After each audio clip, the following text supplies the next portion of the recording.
सत्ता पक्ष शिवसेना एकनाथ शिंदे गुट के पदाधिकारियों ने नागपुर में मिलावट और गुटखा कारोबार के खिलाफ अन्न व औषधि विभाग को आंदोलन की चेतावनी दी। अधिकारियों को निर्देश दिए गए कि नागपुर शहर में मिलावट, प्रतिबंधित गुटखा और खराब सुपारी पर सख्त कार्रवाई की जाए। विभागीय अधिकारियों का कहना है कि स्टाफ की कमी के कारण प्रभावी कार्रवाई में बाधा आ रही है।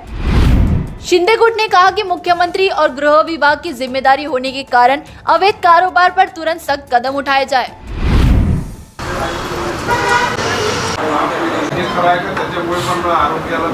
आज अन्न औषधि विभाग में शिंदे गुट के शिवसेना के कार्यकर्ता यहाँ आए हैं, यहाँ पर अधिकारी भी आए। इनका कहना है कि यहाँ पर मैं अन्न औषधि विभाग के अधिकारी लोग कोई कार्रवाई नहीं करते हैं। आइए पूछते हैं, आज यहाँ पर आप डिपुटेशन देने आए, क्या क्या मुद्दे आपके? हिंदी आज नागपुर जिला शिवसेना की तरफ से हम सारे लोग, पूरे नागपुर शहर के जो प्रमुख पदाधिकारी है वो आज निवेदन यहाँ पर देने के लिए आया। अन्न औषधि विभाग के जो प्रमुख है यहाँ के अधिकारी उनको, और नागपुर शहर के अंदर में आबादी अभी जैसे बड़ी मात्रा में जो आबादी है वो अभी चाइनीज़ ठेले, होटल्स, इस तरफ ज़्यादा कॉलेज स्टूडेंट है, स्कूल के बच्चे, ये ज़्यादा वहाँ पर जाके चाइनीज़ फूड और बहुत सारे जो नए नए आइटम्स आए वो खाना पसंद करते हैं। उसमें उनको ये नहीं पता है कि अजीनोमोटो जैसा या फिर वो जो सॉस चखते हैं उसमें 105 रुपये की 5 लीटर की कैन आती है। अब वो किस तरीके से, किस क्वालिटी का सॉस होगा, उसमें कैसे केमिकल यूज़ किए होंगे। वो जो केमिकल यूज़ होते हैं वो आज देख रहे हैं कि कैंसर का जो बड़ी मात्रा में पेशेंट जो बढ़ रहे हैं उसका एक महत्वपूर्ण कारण ये है कि केमिकल युक्त खाना पेट में जा रहा है। अजीनोमोटो जैसे यूज़ हो रहा है, उसमें किडनी ख़राब हो रही है, उसमें लीवर ख़राब हो रहा है। एक तरफ जो है एक सरकार कैंसर हॉस्पिटल को बड़ा बनाने के लिए हर शहर में कैंसर हॉस्पिटल बनना चाहिए ये सोच रही है, क्योंकि कैंसर का जो पेशेंट का जो आंकड़ा है वो बढ़ते जा रहा है दिन ब दिन। लेकिन वो कैंसर होने का रीज़न जो है ये खाने की जो चीज़ें, इसमें जो मिलावटें हैं, इस पर कोई रोकथाम नहीं हो पा रही है।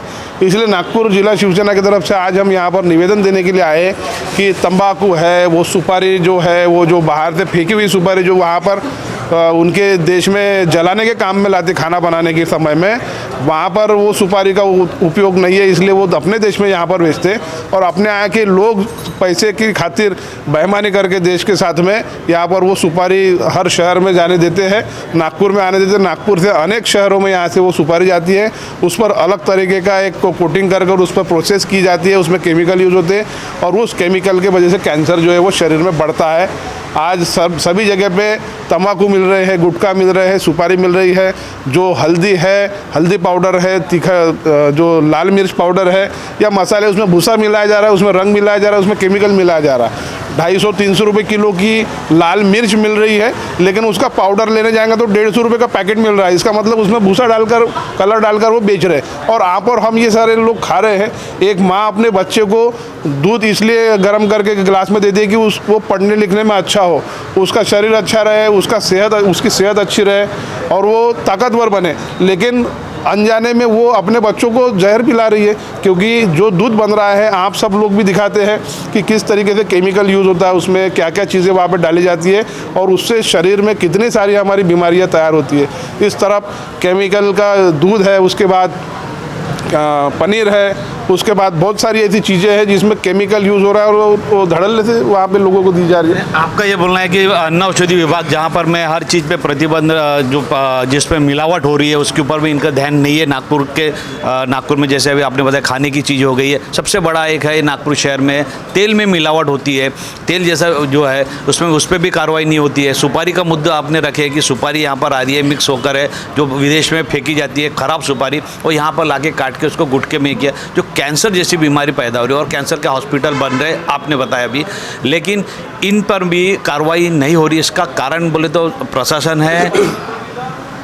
अभी हमने ऊपर जब उनको निवेदन दिया और वहाँ पर जो इस विभाग के प्रमुख है उन्होंने हमको जो बताया उसमें ये बताया गया कि हमारे पास सिर्फ 14 लोगों की टीम है और वो 14 लोगों को लेकर हमको शहर के अंदर में कार्रवाई करनी पड़ती है। हम मानते हैं कि मैन पावर कम है, लेकिन फिर भी एक जुनून होना चाहिए, क्योंकि ये आपको जो ड्यूटी दी गई है, आपको जो कर्तव्य दिया गया हुआ है, वो इसलिए दिया गया है कि शहर की जनता की सेहत अच्छी रहे। उसमें उसके साथ जो खिलवाड़ हो रहा है उसको आप ऐसे लोगों के ऊपर में कार्रवाई करें। लेकिन अगर कोई अधिकारी ऐसा बोलता है कि मेरे पास सिर्फ 14 लोग हैं इसलिए मैं काम नहीं कर पाता, तो आपने अपना रिजाइन देना चाहिए, बताना चाहिए कि मैं इस काम के लिए पूरी तरीके से ठीक से काम नहीं कर पा रहा हूँ, या तो मुझे ज़्यादा लोग दीजिए या फिर मुझे घर जाने दीजिए। आप पगार भी लेंगे, आप एसी और पंखों में बैठे रहेंगे, इतने बड़े ऑफिस में, आलीशान ऑफिस में बैठेंगे, और अगर हमको बताएंगे कि कार्रवाई नहीं करने का कारण ये है कि 14 ही लोग हैं, तो ये कोई जवाब नहीं हुआ। हम लोग चाहते हैं कि 14 अगर लोग हैं तो 14 कार्रवाई तो हो। अगर हफ्ते में 14 जगह आप कार्रवाई कर रहे हैं, एक दिन में अगर एक जगह कार्रवाई हो रही, तो इतना भी अगर आप नहीं कर सकते हो, तो फिर हमको शिवसेना के लोगों को बताना पड़ेगा कि ये ऑफिस बैठने के लिए नहीं है, और नागपुर शहर जो है वो ऐसे लोगों के ऊपर में कार्रवाई करने के लिए है, जांच करने के लिए। जहाँ गलत हो रहा है वहाँ पर आपने सील करना चाहिए, उसके दुकान बंद करना चाहिए, ताकि बाकी के जो लोग हैं उनको एक सबक मिले कि इस तरीके से कार्रवाई हो रही है कि अगर गलत काम करेंगे तो अपनी दुकान बंद हो जाएगी। ये जवाब देने के लिए नहीं है कि हम सिर्फ 14 लोग हैं। 14 लोग हैं तो आप घर में बैठ जाओ, आपके लोगों के सेहत के साथ खिलवाड़ करने का आपको अधिकार नहीं है। ये सुपारी का एक बड़ा मुद्दा है, जो गुटखा और तंबाकू, जो प्रतिबंध तंबाकू गुटखा जो अपनी इधर में चल रहा है, नागपुर शहर सबसे बड़ा हब माना जा रहा है इसको, इस पर कार्रवाई क्यों नहीं हो रही है? मुझे ऐसा लगता है कि यहाँ पर कुछ मिली भगत है कि मैं आपको आऊँगा, आपका दुकान चेक करूँगा, अगर आप मेरे को मदद नहीं करेंगे तो आपके ऊपर कार्रवाई करूँगा, और बाकी लोग जो मदद कर रहे हैं उनके तरफ मैं ध्यान नहीं दूंगा। क्योंकि अगर सबको पता है कि इतवारी, गांधी बाग, मस्का साथ में ये सारी सुपारियाँ आती है, उसके ट्रक भर भर के आते हैं। जो सुपारी है, जो अच्छी सुपारी, उसका हमारा कोई विरोध नहीं है, लेकिन जो सुपारी बोल के पाम जिसको बोलते हैं उसको सुपारी जैसा बनाते हैं ये लोग। सुपारी जैसी दिखती है वो सुपारी नहीं है, और उसको बनाने के लिए सुपारी जैसी जो केमिकल यूज़ होता है उससे लोगों की सेहत खराब हो रही। तो इन लोगों ने इतवारी में अगर जाके, अगर हमारे साथ अगर अभी चले तो हम 10 जगह पे इनको दिखा देंगे कि इस तरीके से लोगों के साथ खिलवाड़ हो रहा है। कल अगर हम लोग वहाँ पर जाएंगे तो हमको क्या बोला जाएगा कि ये काम डिपार्टमेंट का है, डिपार्टमेंट के लोगों को करने का अधिकार है, आप लोगों को ये करने का अधिकार नहीं। फिर ये चीज़ होती है। इसलिए आज हम समझाने आए हैं कि यहाँ पर ये चीज़ें होती है, आप मस्कात में जाके चेक करो, अगर नहीं आपको दिखेगा तो हम जाके, हमारा शिवसैनिक जाके दिखाएंगा वहाँ पे, और ऐसी सुपारी निकाल के रास्ते पे अगर ज़रूरत पड़ी तो अंगार लगा देगा। एक सवाल है आखिरी, कि नागपुर शहर के अंदर में कई ऐसे कारखाने हैं, शांति नगर हो गया, कलमना हो गया, पारडी हो गया है, इतवारी हो गया, यहाँ पर छोटे छोटे रेसिडेंसी एरिया में कारखाने बने जिसमें सुपारी, खराब सुपारी ला के छाटा जाता है, काटा जाता है, उसमें उसके बाद में पान ठेलों में जाता है, और गुटखे को भी यही सुपारी गुटखा बनाने, यानी पान पराग, पान मसाला, विमल, रजनीगंधा जैसे बनाने जाते हैं। तो ये नागपुर शहर सबसे बड़ा हब माना जा रहा है, और कारखाने भी सबसे ज़्यादा नागपुर शहर के अंदर, सिटी के अंदर में। इन कारखानों के ऊपर कार्रवाई की क्या रहेंगी आपकी वहाँ? मेरी आपसे ये गुजारिश रहेगी कि आप लोगों को इस बारे में अच्छा अनुभव है, आप लोगों ने भी इन अधिकारियों को इस बारे में जानकारी देनी चाहिए। मैं तो गुटखा से बहुत दूर हूँ, मुझे इसकी आइडिया नहीं है, लेकिन लोगों के जो फ़ोन आते हैं कि एम्स हॉस्पिटल में एडमिट करना है हमारे पेशेंट को, क्या हुआ, तो उसको कैंसर हो गया, कैंसर हॉस्पिटल में जगह दिला दीजिए, तो उस समय पता चलता है कि कैंसर के पेशेंट के जितने फ़ोन आ रहे हैं वो कारण क्या है, किस कारण से हुआ, तो मुंह का कैंसर किस लिए होता है, तो गुटखा से होता है, ये समझ में आता है। अब जितने कारखाने हैं ये आपको अगर पता है और मुझे अगर पता है, तो ये अधिकारी जो पगार लेकर बैठ रहे हैं इनको क्यों नहीं पता? अगर इनको नहीं पता है तो अब हम इनको कारखाने दिखाएंगे, उसका एड्रेस आप भी हमको दीजिए, हम दिखाएंगे इनको कि कहाँ पर कारखाने और वहाँ पर कार्रवाई क्यों नहीं होती है, इनसे सवाल किया जाएगा। और अगर वो कार्रवाई नहीं करती है तो उनको इस ऑफिस में हम बैठने नहीं देंगे। जैसे किसी की हत्या हो जाती है उसके ऊपर में लगाया जाता है 302 हत्या का मामला दर्ज किया जाता है, लेकिन ये भी एक सुपारी है और जो गुटखा है जिनसे लोग खा के धीरे धीरे कैंसर से मरते हैं, इसके ऊपर में भी हत्या का मामला दर्ज नहीं होना चाहिए ऐसे लोगों पे, जो बेचने वालों पे? बिल्कुल होना चाहिए, उसके ऊपर देशद्रोह का मामला दर्ज होना चाहिए, क्योंकि वो देश का जो भविष्य है, जो आज बच्चे हमारे स्कूल में पढ़ रहे हैं, जो कॉलेज में पढ़ रहे हैं, वो अच्छी शिक्षा ले रहे हैं, माँ बाप उनको पैसा कर्जा ला के पढ़ाई लिखाई इसलिए करवा रहे कि कल वो डॉक्टर इंजीनियर बने, वो कल बहुत बड़े लोग बोले जो अपने देश को आगे ले जाए, नाम ऊँचा करे। लेकिन उनको क्या मिल रहा है? उनके बच्चों को ऐसे आदतें लग रही है और वो कम उम्र के अंदर में बीमार हो रहे हैं और कैंसर पीड़ित हो रहे हैं वहाँ पर। तो अगर आप आपको थोड़े से पैसे कमाने के लिए अगर आप किसी का पूरा घर खराब कर रहे हैं, अगर किसी का बेटा अगर कैंसर से पीड़ित है और वो मर जाता है तो उसका पूरा परिवार वहाँ पर मर जाता है। इसलिए मर्डर अगर होगा तो वो एक आदमी का होगा, उसको साल भर रोएंगे लोग और भूल जाएंगे। लेकिन जिसके घर का जवान लड़का अगर मर जाएगा कैंसर से पीड़ित तो उसका घर हमेशा रोज़ मरेगा, वो रोज़ धीरे धीरे ख़त्म होते जाएगा। तो इसलिए हत्या के मामले से गंभीर आरोप इसमें लगना चाहिए, मुझे तो ऐसा लगता है। नागपुर शहर के ही मुख्यमंत्री पर महाराष्ट्र के और गृह मंत्री भी नागपुर शहर से आते हैं और उस वहीं आपको डिपुटेशन देना पड़ रहा है उन्हीं के एरिया अपने क्षेत्र में कि ये सब चीज़ें जो प्रतिबंध है उसके बाद भी बिक रहा है। क्या लगता है इसके लिए आप महाराष्ट्र के मुख्यमंत्री से गुहार लगाएंगे? बिल्कुल निश्चित तौर पर लगाएंगे, क्योंकि माननीय मुख्यमंत्री नागपुर शहर के हैं और उनसे बहुत सारी अपेक्षाएं नागपुर के लोगों की है। लेकिन नागपुर में जो सुपारी आती है सिर्फ वो नागपुर के लिए नहीं आती है। नागपुर जो आपने कहा कि हब है, नागपुर में सुपारी आके नागपुर से कई जगह पे जाती है। और ये भी मानना पड़ेगा कि जब से यहाँ पर हमारी गवर्नमेंट है ये चीज़ें बहुत कम हो गई है, कम मात्रा में ये हो रहा है अभी, लेकिन फिर भी इसकी जो पूरी तरीके से जो रोकथाम होनी चाहिए वो अभी भी हुई नहीं। उसका कारण ये है कि प्रशासन और आमदार है, हमारे खासदार है, मंत्री है, ये हमेशा निर्देश ये देते रहते हैं, लेकिन ये नीचे जो काम करने वाले अधिकारी है ये लोग टाइम पास करते हैं। ये लोग इधर से सुनते हैं कार्रवाई की ऐसे बताती है, और लेकिन जिस तरीके से ये बंद होना चाहिए ये इनकी कोशिश कभी दिखाई नहीं दी। निश्चित तौर पे हम यहाँ के हमारे जो देवेंद्र जी फडणवीस मुख्यमंत्री महाराष्ट्र राज्य के हैं उनको भी इस निवेदन की जानकारी हम लोग वहाँ पर देंगे ताकि इसका पूरा बंदोबस्त एक साथ ही हो जाए। आज आम्ही नागपूर जिल्हा शिवसेनेतर्फे या ना इकडे येणार लवकर घे ना आशिष तिकडे मागे. आज आम्ही सर्व लोक शिवसेना नागपूर जिल्ह्याचे पदाधिकारी अन्न व औषध विभाग कार्यालय जे आता हे या ठिकाणी आहे, जयपूरकर साहेब या विभागाचे प्रमुख आहे, त्यांच्याकडे निवेदन घेऊन आलेलो होतं आणि सर्व नागपूर शहरामधील प्रत्येक विधानसभेमध्ये जेवढे काही हॉटेल्स आहे, चायनीज सेंटर आहे किंवा मसाले पदार्थ, तिखट, हळद हे बनवणारे ज्या कारखाने आहेत, त्यानंतर दही, दूध आहे, पनीर आहे, याच्यामध्ये भेसळयुक्त जे पदार्थ आहे ते मोठ्या प्रमाणात सर्रास नागपूर शहरातील नागरिकांच्या घशामध्ये घालण्याचा जो प्रकार सुरू आहे याच्यावर कुठेतरी आळा बसला पाहिजे। आणि हे सगळे जे कामं करून लोकांच्या आरोग्यासोबत जो खेळ सुरू आहे, थोड्याशा पैशासाठी कमवण्यासाठी, स्वतःच्या स्वार्थासाठी लोकांचा जीव जे धोक्यामध्ये टाकून राहिले अशा सगळ्या व्यापाऱ्यांवर कारवाई झाली पाहिजे अशी आम्ही कडक मागणी या ठिकाणी जयपूरकर साहेब जे या विभागाचे प्रमुख आहेत त्यांच्याकडे केलेली आहे।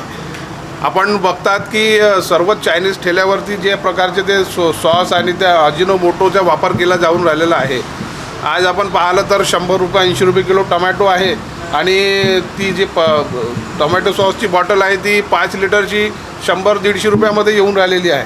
तर त्याच्यामध्ये कुठल्या प्रकारच्या टमाटरचा वापर होऊन राहिला आहे हा आश्चर्याचा एक विषय आहे आणि त्याचा जो वापर आहे तो आपल्या शरीरासाठी किती अपायकारक आहे। अजिनोमोटो जे आहे ते किडनी आणि लिव्हर डॅमेज करण्यासाठी कारणीभूत आहे, पण सर्रासपणे लवकरात लवकर ते अन्न शिजलं पाहिजे आणि त्याला चव आली पाहिजे म्हणून त्याचा वापर केला जाऊन राहिलेला आहे। सर्रासपणे जे पनीर आहे त्या वेगळ्या प्रकारे आपण बरेचदा पाहतो, आपण सर्व लोकांनी माध्यमांमध्ये पण पाहायला मिळते की कशा प्रकारचे पनीर तयार केलं जाते आणि त्या पनीरमुळे आपल्या शरीराला किती धोका आहे, पण याकडे दुर्लक्ष केलं जाऊन राहिलं आहे। त्यांच्यासोबत आता आम्ही जेव्हा चर्चा केली ते सांगतात की आमच्याकडे फक्त 14 लोकांचा स्टॉप आहे, पण कुठे 14 लोकांचा जरी स्टॉप असला तरी या नागपूर शहरामध्ये एखाद्या वृत्तपत्रामध्येही दिसायला मिळत नाही की अशा प्रकारच्या कारखाना यांनी पकडला आणि त्या कारखान्याला कुलूप लावलं, सील लावलं, जेणेकरून इतर लोक जे असा व्यवसाय करतात त्यांना आळा बसेल। अशा कुठल्याही प्रकारची कारवाई होताना दिसत नाही। म्हणून आज नागपूर शिवसेना जिल्हा प्रमुख म्हणून आमचे माजी नगरसेवक, पदाधिकारी, महिला आमच्या पदाधिकारी आम्ही सर्व लोक त्यांना निवेदन देण्यासाठी आलो आहे, समजावून सांगण्यासाठी आलो आहे। भाऊ, याच्या आधी ज्या भेसळ तेलावर कारवाई झाली होती मात्र ही कारवाई नाममात्र असल्याचं दिसून येते आणि या कारवाई नावासाठी करते विभाग आणि त्यानंतर थंड पडून जाते। तर हे अधिकारी जे आहे ते जाणून बुजून हा प्रकार घडवून आणतात की हे लोक जाणून बुजून दुर्लक्ष करतात या सगळ्या गोष्टींकडे, तुम्हाला काय वाटते? नाही, मी ज्या अनुभव घेतला आता इतक्या वर्षामध्ये तर यांचे जे उत्तर आहे ते हेच आहे की आमच्याकडे स्टाफ नाही आहे, आमच्याकडे माणसं नाही आहे, आमच्याकडे वेळ कमी पुरतो, आम्ही कारवाया करतो, पण दाखवायसाठी जर विचारलं तर छोट्या किरकोळ दुकानदारावर हे कारवाई करतात। पण जे मोठे मगरमच्छ आहे, उदाहरणार्थ जर तंबाखू, सुपारी हे जे सगळे पदार्थ जे आपल्या महाराष्ट्रामध्ये बॅन आहे आपल्या शहराच्या हद्दीमध्ये कसे येतात.